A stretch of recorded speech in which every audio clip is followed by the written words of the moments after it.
Everyone knows that when you kill someone, the most important thing is getting rid of the body. But what really matters is getting away, making sure no one can find you. I did the opposite. After I killed that rich kid, I dumped his body into the sea and watched the boat sink beneath the waves. And instead of running, I pretended to be him. I checked into his hotel room, spent money like it meant nothing, even walked into a bank and withdrew cash under his name. No one suspected a thing. Everyone thought I was him. Even the wealthy girls fell for me, all because I had one special gift. I could watch someone play the piano and copy it perfectly.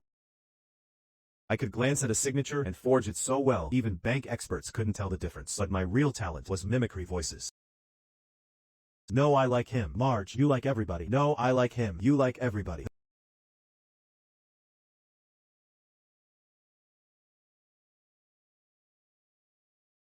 That's how I fooled everyone. Before I met Dickie, I was a nobody. Even with all my talent, no one cared. I scraped by doing odd jobs. Then one day while taking a break, I met a wealthy man who noticed the prep school jacket I'd borrowed for a gig. He struck up a conversation. His son went to that same school.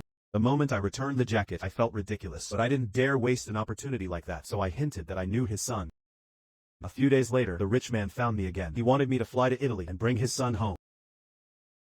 The boy refused to return, and if I could convince him, all expenses would be paid, plus a generous reward. I accepted immediately. The next day, I landed in Italy. Using the information I had, I tracked Dickie down on the beach. I pretended we were old classmates, but he barely acknowledged me. It was painfully awkward until his fiancée Marge rescued the moment and invited me to lunch.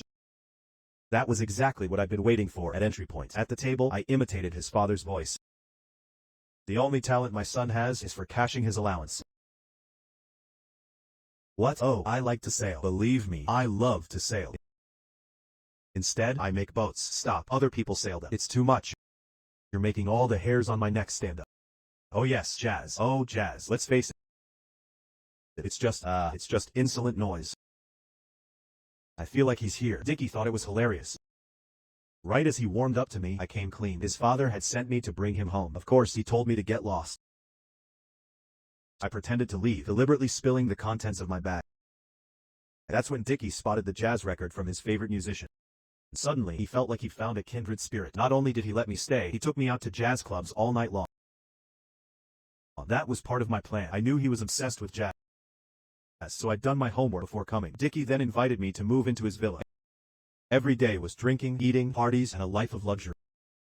I quickly got addicted to it. Without realizing it, I started copying the way he dressed, slowly shaping myself into him. I treated him like an older brother, but it was all one-sided. Then Dickie's old friend Freddy showed up.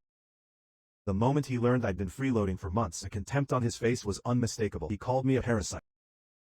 After that, Dickie began to change. We had less and less to talk about. Whenever Freddy was around, I was nothing more than a piece of furniture.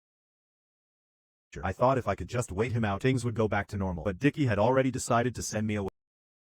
That day we took the boat out. I think we've seen enough of each other for a while.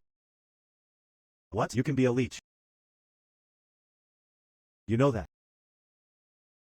And it's boring.